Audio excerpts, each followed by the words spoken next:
On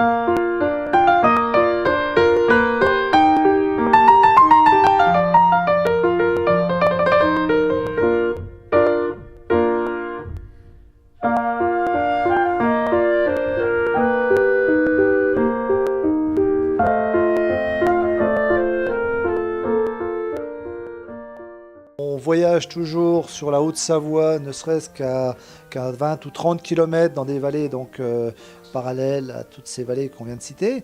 On aura des croûtes là plus fleuries, plus croûtes Tom de Savoie.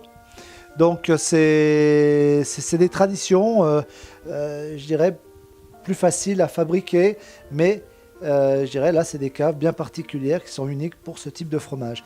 Alors après nous avons beaucoup de tomes croûte grise, mais toutes différentes. Il n'y en a aucune qui va porter le nom de tome de Savoie, puisque là on est sur la vallée des Bornes, là on est sur le Grand Bornand, on va être Fontaine-Vive, c'est une fruitière qui est du côté de Groisy, on va voir La Frasse du côté des Carreaux d'Arrache, l'Albanais, massif de l'Albanais, donc en dessous d'Annecy, etc., etc., Saint-Ours, côté des Bauges.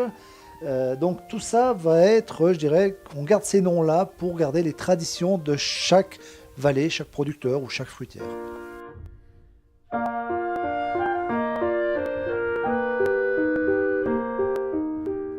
Là, la tome, on appelle ça la tome du Gaveau.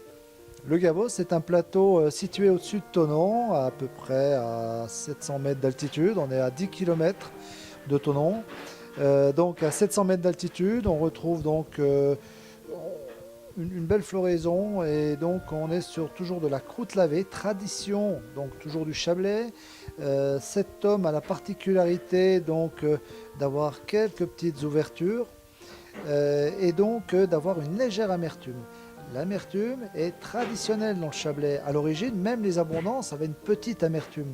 Et là, on a voulu se rapprocher un petit peu de l'abondance au niveau de l'amertume, mais sur une texture beaucoup plus souple et fondant. Très fondant, très agréable au palais.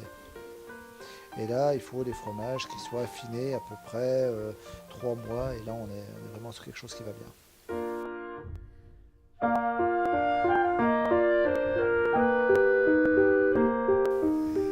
Donc là, nous sommes sur un autre fromage, la tome des Drances. Cette tome des Drances, toujours fabriquée sur le plateau du Gaveau, là également.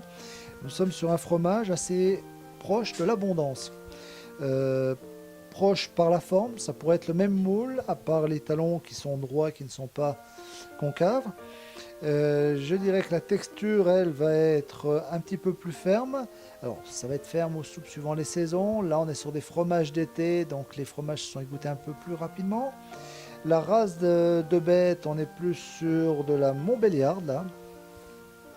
Et donc, c'est un fromage, je dirais, qui va ressembler aux abondances d'origine, c'est-à-dire des fromages avec beaucoup de goût.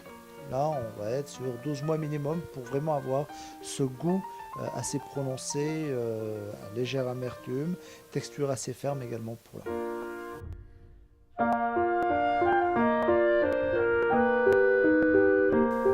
Un petit fromage de brebis. Donc là, nous sommes en montagne.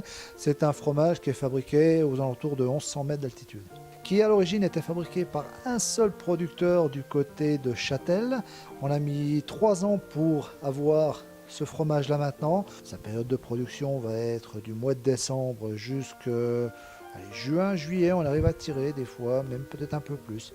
Donc là vous voyez, donc les textures un peu crémeuses au bord, un peu plus sèches au centre. Ça c'est un fromage qui a déjà 5 semaines et qui est fabuleux. C'est Frédéric Royer de la fromagerie Bougeon pour So Cheese.